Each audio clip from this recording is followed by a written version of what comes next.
এখন আমরা রিপ্লেসমেন্টের মধ্যেই নতুন একটা টাইপের অঙ্ক করব। আগের যে রিপ্লেসমেন্টের অঙ্কগুলো করেছিলাম এতক্ষণ, সেখানে আমরা সরাসরি যে মানটা দেওয়া ছিল সে 1 - 2x এটাকে ইউ ধরে ফেলেছি এবং এক্সট্রা কোনো ফ্যাক্টর ছিল না।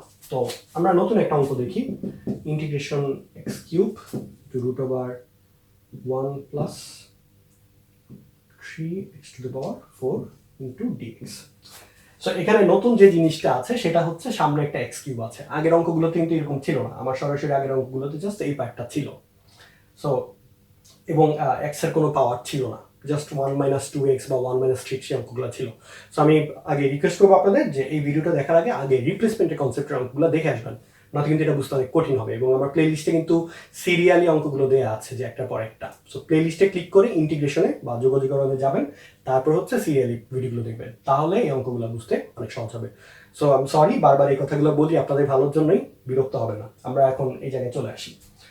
এটাও রিপ্লেসমেন্ট টাইপের অঙ্ক। রিপ্লেস করার জন্য অর্থাৎ যে কোনো একটা মানকে আমরা চলকটাকে অন্য চলকে কনভার্ট করে নিব। এখন কোন পার্টটাকে আমরা ধরে নিব, সে ইউ বা পি বা জেড যেটাই ধরি, এখানে দেখতে হবে যে আমি কোন অংশটাকে ইউ ধরলে তার ডিফারেন্সিয়েশন করলে বাকি অংশটা পাওয়া যায়। এখন আমরা ডিফারেন্সিয়েশনের নিয়ম জানি যে এক্স এর পাওয়ার কমে, ইন্টিগ্রেশনে কিন্তু এক্স এর পাওয়ার বাড়ছে, যে এক্স এর পাওয়ার n+1 হচ্ছে, বা ডিফারেন্সিয়েশনের ক্ষেত্রে যেটা হয় n-1 হয়।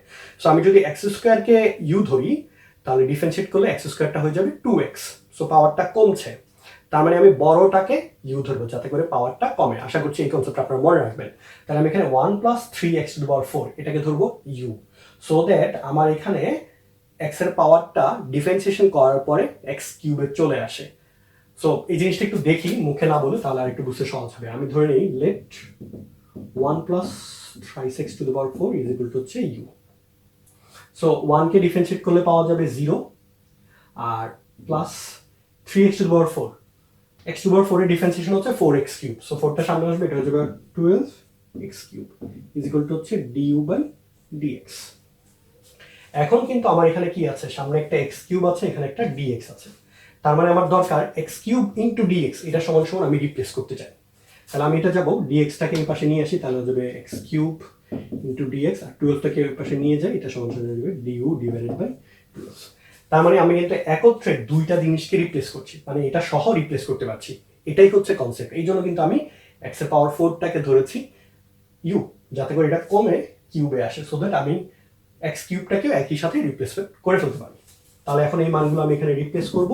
সো x³ × dx এটা জায়গা হবে du/4, সো সামনে du/12 এটাকে নিয়ে আসলাম, আর √ এটার জায়গায় দিয়ে দিব হচ্ছে u × du। সো এটার জায়গায় দিচ্ছি u, আর x³ × dx এটার জায়গায় দিচ্ছি du/12। সো আমার এখন প্রবলেমটা সহজ।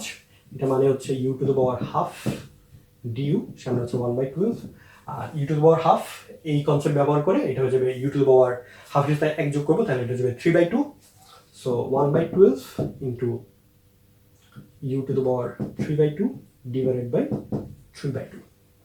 সো এখন আমি এটাকে ক্যালকুলেশন করে ফেলি। সো 2 দিয়ে যদি এটাকে ডিভাইড করি তাহলে হচ্ছে 6, 1/18 আসবে এখানে, আর ইউর জায়গায় আমি আবার মানটা বসিয়ে দিব। সো 1 + 3x⁴ পুরোটার পাওয়ার হবে 3/2 প্লাস একটা c।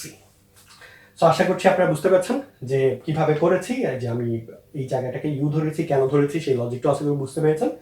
যদি বুঝে থাকেন তাহলে তো খুবই ভালো, আর যদি বুঝতে একটু সমস্যা হয় তাহলে রিপ্লেসমেন্টের আগের অঙ্কগুলো দেখে আসবেন। এখন আমরা এই টাইপের আরো বেশ কিছু প্রবলেম সলভ করবো। সো আশা করছি আপনারা সেই ভিডিওটা এখন দেখবেন।